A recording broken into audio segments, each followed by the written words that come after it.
Right, oops. Right, welcome back to the channel. So we thought we'd do a little video on the old MG ZR. ZT, sorry, I've been talking about ZRs today as well, so my brain is befuddled with Zs. So ZT V6 190 plus. Yeah. Hey, I got it right. So you'll notice this was in our broken working video a little while ago, but we thought let Ryan explain just a little bit what's broken on it. So yes, go ahead. Yeah, so it's done fairly well. I mean, I bought it 2 and a bit years ago. Yeah. So it's done. I bought it with 54,000 miles, and it's now on 86. So it's finally let go at 86. So ever since I bought it, the clutch has been a bit weird. Yeah, it has. So it was the owner I bought it from. She used it since it was 2 years old, and it basically it was a family car up until like 5 years before so from like 06 I think she got it. It was up to 2010. It was a family car. She took her kids everywhere in it. Yeah. And then it basically just became her only car, and she just drove it locally. So it was doing like 100 miles a year or something silly. And it was in London, so it was always on the clutch. Yeah. And when I got it, the clutch was a bit stiff. It has always had a weird release, hasn't it? It's always been really slow to let go. Yeah. So you would occasionally get times where you could take your foot off the clutch, and as you accelerated off, you could feel like it was almost slipping. Yeah. But it would then grab. So you'd get a sort of, and then you'd feel it take up full drive, effectively. Yeah. And the way I got around it a couple of times was it seemed to be if you were violent with the clutch, effectively. So Yeah. you were just not from the line, but if you pulled away and then when you went to second gear, just pulled your foot off the clutch really fast. Yeah. And it shock loaded almost the clutch. It went back to being normal for Yeah. a while. And it's been like that for nearly 50,000 yeah. miles. So it's done fine until it was starting to... My girlfriend was borrowing it when her Fiesta packed up. And it was fine for a while, and then she mentioned to me it did something strange. Yeah. And I was like, okay, so I'll have a look at it. But it stopped, and it seemed fine. And she didn't have a problem. It was fine. It drove for a while longer. And then we were coming back from her place one time, and we went to go up a hill, and it slipped. Yeah. It full slipped. It acted like it, and it slipped for a good second. And I said, well, back off the throttle. And it then it grabbed again. Yeah. Kind of. And then I was like, okay, well, let's do the usual test. There's another hill further along. Yeah. 4th gear, plant your foot to the throttle and see if it'll slip. Yeah. And it didn't slip. It behaved itself. And I was like, okay, well, that's weird. Maybe the hydraulics are starting to have a play again. So I went, do the same as I do, be a bit violent with it and see if it comes back. Seemed to be fine. And it seemed to go back again. And it lasted a while because you helped me move in it, didn't you? So it did. Yeah. So it started slipping again a couple of days before, and the trick of trying to jar the clutch had stopped working. Yeah. And I said, okay, we'll limp it on, and we'll see if it'll limp on a little longer. And then the day Rich moved was the day it finally had enough. It went enough. And she followed me to there, and I was in the 600. Yeah. And as I got out the 600, I went, Jesus, there are brakes sticking. Because we knew the 600's brakes were a problem at that time. Yeah.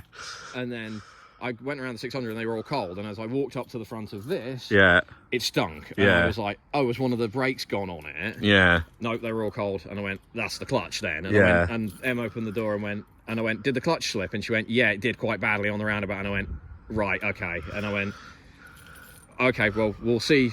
Em helped move, and we took the van back, and I went in the Mini, and then I got a call halfway up there going, it's really bad now. Yeah. And I'm like, crap, okay. Can you limp it back? If not, I'll give you my RAC. And she went, oh, it's still driving, it's just, it is slipping now. Yeah. If I put anything on it. I went, right, okay. She got it back, absolutely fine. Yeah. Credit to her, she did a Definitely, really good job yeah, because it's... getting it back, because she's not used to driving older stuff. And especially when you experience something like a slipping clutch, Yeah, she did great. She got it back here fine, and I went, okay. That was when we emergency bought the Audi for her to keep moving, and I kept in the 600, and I thought, well, we'll just go. So I took this for a drive, just to see how bad it was, and yes, now every single gear, if I put not even moderate throttle into it, it will slip. I can make it slip in every single gear. So it's finally done the thing that these all do, which is the clutch is finally let go. Yeah. Which, in fair play to it, I've done nothing to this car. And it's original clutch. Original clutch, original rubbish plastic master cylinder, and all the plastic, because it's all in the gearbox on these. So what might have failed is actually the master cylinder in the box, or the slave because it's inside the box, isn't it? But I haven't had time to get it up, because obviously it's fucking horrible. Yeah. So I haven't had time to get it up in the air and just see, but I'm going to send it to a place, because I don't really have time to fix it. Yeah.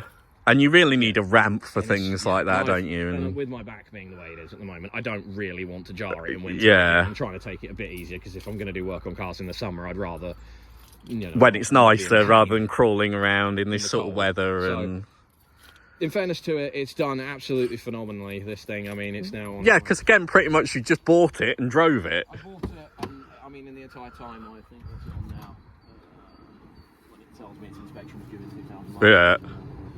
86,078 was when I finally decided that was end of clutch time. Yeah, which, for a new, since new, not had a replacement. No, it's never ever had a clutch. And for a car that's been driven around town a lot, where you're on and off the clutch more previous to your ownership. These are, yeah, as you see, very packed in here. Yeah, so this is the KV6. Yeah, so... But in fairness to it, I bought it at 54,000 miles. It's now on 86, so it's not quite 50,000 miles, but it's done. Yeah. But it's been all over the country. Yeah. We've driven it everywhere. It's never, ever once... The only thing it's had in the time that I've owned it is it broke one spring. Yeah, roads again. And it still drove itself home. It didn't go in the tyre. No, which it does on some models.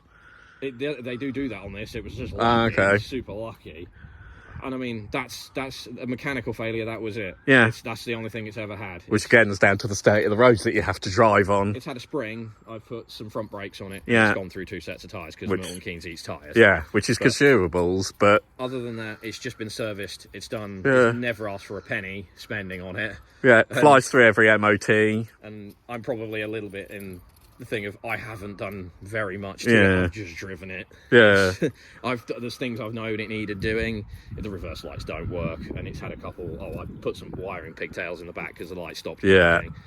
But other than that, it's really never asked for a penny on it. So it's going to get the full treatment. It's getting the proper kit. It's getting done correctly. Yeah. I'm going to have all of it done. So it's going to have the clutch if it needs, because these are dual mass flywheel. Yeah, as well. Which I found out I've forgotten about. If the flywheel is dead, which is possible with it slipping, it's getting a flywheel regardless. Because you don't want to get back in there again. It's going to have the hydraulics done with the upgraded hydraulics. Yeah. We'll have that done and we'll fix it properly. Because is it the cylinder that you have to fill via, because BMW design, by the way? It's under the dash, and the only way you can fill it yourself is by pipette, isn't it, or something? Awkward. So it's a horrible system. It's supposed to be sealed for life, but it's not. And that wasn't Rover, that was BMW. It was kind of probably a bit of both. But this is more it's if you change the fluid in them, if you've got one that works and it hasn't had a problem, is usually it's have it changed every year or so, going through the pain of having it done, because it will extend the longevity of all this stuff. Yeah. But obviously I didn't do it. I just drove it. Yeah. Much to quite a few people's dismay, that I've been told. But yeah, it tends to be a thing with these cars, because obviously it's the, and I always get the name wrong, Monogram. This is chromatic. Chromatic monogram colour. There tends to be a thing, because they are rare, that people shouldn't use them as a daily, and they should be preserved and all this sort of stuff. As you know from our channel and our cars, all our cars are driven. We don't see any point in having them as showroom pieces, because what's the point? And it's a lovely car to drive, so you might as well drive and enjoy it rather than it sat seizing up, because let's face it, having cars sitting isn't great for them. They don't like it. Certain cars don't mind it that I've had, other ones absolutely hate sitting up, so we use them. But hence, yes, it does mean the paint is going to have lack appeal and things, and it's got some issues. Yes, they are a colour that's a rare option, but drive it and enjoy it. If you want to put it in a garage and look at it, fair enough, but when people vilify other people for driving it, no. I've had some interesting comments. Yeah. There's been a couple of people that are not, nobody's been really malicious. No. It's been a case of I've had a few funny comments of people going, well, you really shouldn't drive it because it's so rare. And I'm like, well, okay, the colour's rare. Yes. All of this. The car itself, so it's not. There's nothing. It's a base spec 190 ZT. All of the mechanicals are normal. Yes, the paint is extremely is rare, but I do want to look after this a bit more. I just buy it and use it a lot. So the plan is now, isn't it? Is this will become more, have less use, still be in use, but do longer trips in nicer weather, as well as you can use the Mercedes for a daily. Yeah, so that's going to take, because it's got nicer wheels for taking the horrible roads. It's just. That's not getting abused in one iota, because that's going to be waxed and looked after. Yeah, looked after, but that's one of the good ones. Yeah. So this is they're both in line for a dinner troll treatment, because obviously anyone who knows ZT suffers with silver rot. Yeah, and this is very clean. It's got no rot in This was being a London car, never ever saw salt very much. Yeah. And she looked after it very well. She did, yeah.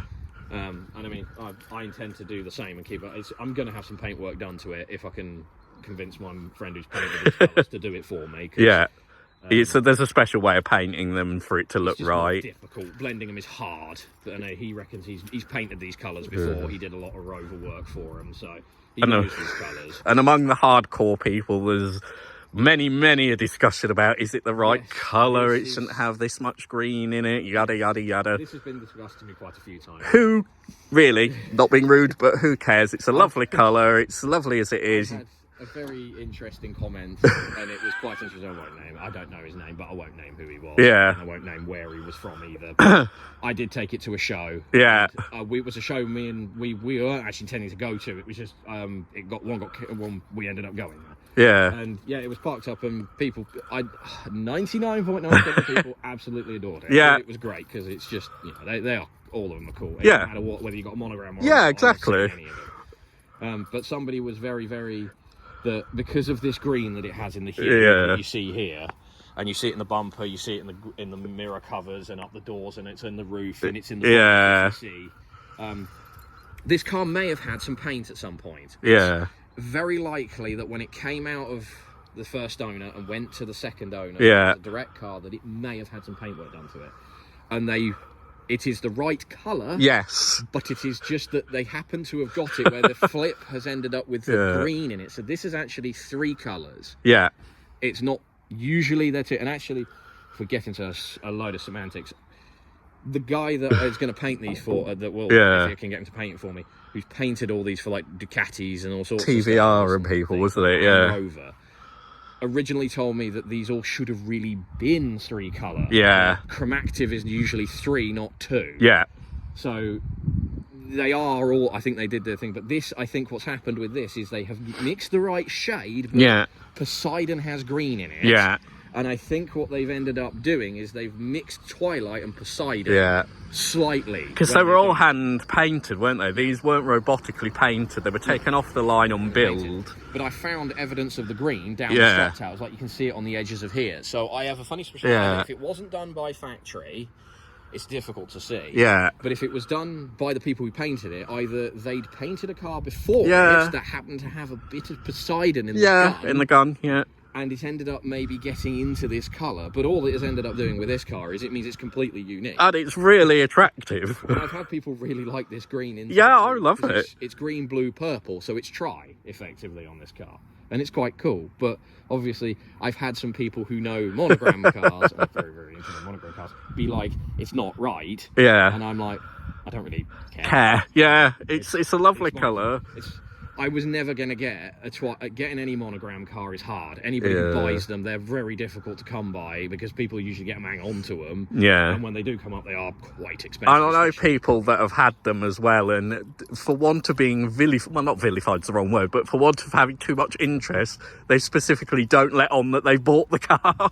Which just seems wrong. It's like, just enjoy it. Yeah, everybody I've ever met, there's been 99.9% has absolutely loved it. Yeah. I've never ever once questioned the fact that it's slightly weird. Yeah. But I love it.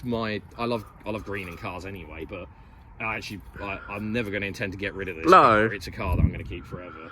So... But, so he's going to be obviously fettled and whatnot, hopefully soon. Yeah, we'll keep it updated when it goes for its work doing, because I'm not trying to drive it. I'm going to get recovered. I need to recolour my steering wheel slightly. Because this was a unique buy, wasn't it, as well? I think they did do black ones, but they were quite hard to come by. Yeah. I found it's a beige, as you can see by where it's... and I dyed it to make it go to the black, so I had an MG black one because I wanted a wood steering wheel in it, because I have a wood wheel in the wooden picket wood wheel, funnily enough, in that one, and I like to have wood wheels in cars. So I kind of did that to it. I was sort of tempted to see if I liked it, I might end up having these leather done properly. Yeah. Have it taken off and have perforated leather put on in. Because this was just a kit you got off the internet, wasn't it, to dye it? To dye it, and obviously it's got the black oak gear knob and the black oak dash, so it's, you know. But I'm going to change the seats because the seats are finally, obviously, anybody who knows all these things know that they're not very good. Yeah, the Project Drive here. I keep saying we'll do a video on Project Drive, what it was and what it is, but if you do Google it and go onto the fantastic AR Online website, it will give you some more information on what Project Drive actually was. Yeah. But this car's going to get a couple bits and pieces done to it, so I'm going to finish the headliner finally. Yeah. I'm going to do the seats. I want to get the full leather for it. Yeah. So I want to put the full leather in it. I'm going to do the door card inserts because all the fabric's coming off. Yeah, again, common with Project Drive cars. And any Rover. Yeah. But I'm going to do those. I'm going to do the boot carpets need redoing because they're all junk. From where it had that water leak. Yeah. And stuff. I'm going to get the alloys redone because I want to change the colour of the alloys. Yeah. To something that reflects it a bit more. So I might go slightly darker, but I want to try and get a pigment or a flake in them that matches the... matches, but has a bit of rainbow in it. Yeah, so it kind of resembles the body colour. And then it's going to get... Yeah. The big one is the spoiler needs doing. And yeah. The boot lid finally failed. Yeah. So... It failed in 2 spots, so... Yeah. And obviously, half of the car is dirty because I only managed to... Yeah, because the weather's been so bad, but yeah. So yeah, we're going to do those. I'm going to get the boot done, I'm going to get that done. I'm going to try and get these side trims redone. Yeah. Because they're typical Rover fashion, they didn't actually key them, so they're just chrome underneath, which is why I see a lot of them go back to chrome. Yeah, a lot of people you do see. Yeah, but I want to try and keep them original. So yeah. I'm going to have those touched up. I'm going to try and get them. It's got marks on the bumper. If I can get the bumpers done, I'll get the bumpers done. If not, it's going to stay as it is. Yeah. But it'll be out and about again. It's not a show queen, it's used, you know. It's going to try and end up being a bit more of a look, not look tougher because I did look after it. Yeah. I'm going to treat it a bit more gently. Take some miles off of it. So I'll go out on long, because it is an awesome long distance cruiser. So it'll go out for that and shows and whatnot. But we'll see if it's back for Pride of Longbridge. Yeah. I want to try and get it to Pride of Longbridge. Yeah, so hopefully we'll be there, because last year's was called off, wasn't it? Yeah. So I was all ready to go with Reg the TI, so hopefully either I'm going to go in this, or if the SD1 proves itself and I can finally get the last little tweaks done on that, I might take that. Yeah. But I'd like to take either one of these two, because it'd be nice to do one of the two. So this is going to get sent off as soon as I can. I need to just ring them up. Obviously, I'm probably going to get it going in for sometime in March, sort of end of March. And see if they can do it end of March, get it done back for beginning of April, because I Pride of Longbridge is back at the end of April, so hopefully it'll be back in time, and then it can either go, or the SD1 can go, if I can get any more miles put under the belt. So if you do go to Pride of Longbridge, come and you watch the videos, come and say hello, because we'll always have bits about the cars on there and the channel on there, and always up for a chat. But yeah, thank you for watching. Like I say, do hit like, subscribe, makes a big difference. See you all soon.